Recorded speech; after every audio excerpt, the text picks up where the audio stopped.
Omukolo guno ogw'okulayiza president ow'eggwanga nga bimanyi mukolo mukulu gugenda kuba n'abagenyi banjawulo nga abamu ba presidents b'amawanga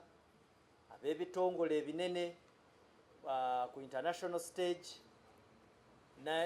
n'abakulu bonna mu gavumenti, members of parliament, amasiga gonna aga government. So wagenda kubaawo era tubadde tubasaba nti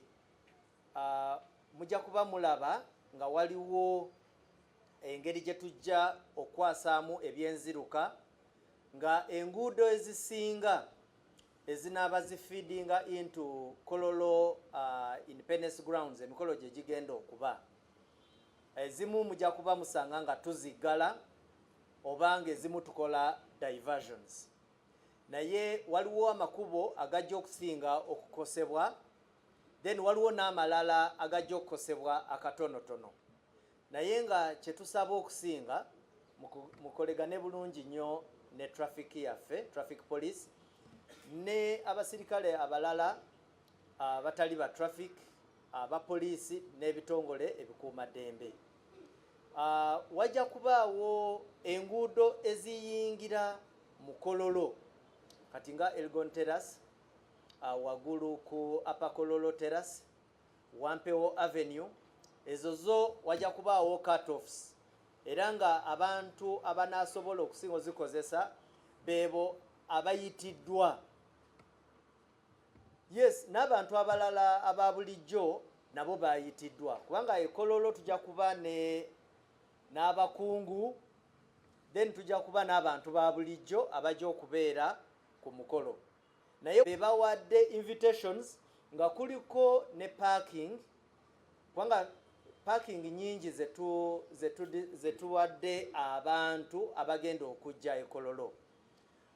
Parking ezo ziri ku invitation card ne stickers zetwabawadde, so details ezo weeziri nyinza obutazigenda mu kati, naye nga kye tusaba nti bw'obanga bakuwadde card, driver akuleeta card eyo agidisplaying ku motoka, so that omusirikale waffe owa traffic asobole okulaba sticker amanye nti yes oli mu kkubo tuufu, you are invited. Kubanga sometimes tufuna challenge nosanga omukungu omu nga ali kuyomba n'abaana abato aba traffic, mumanyi temumanyi, abantu bonna bamanyi, so nosanga nga really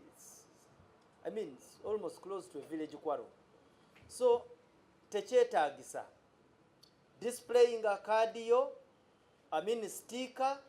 jangu mu kitiibwa kyo tujja kwandiriza bulungi ogende gy'osaanidde okutuula. Ekyokubiri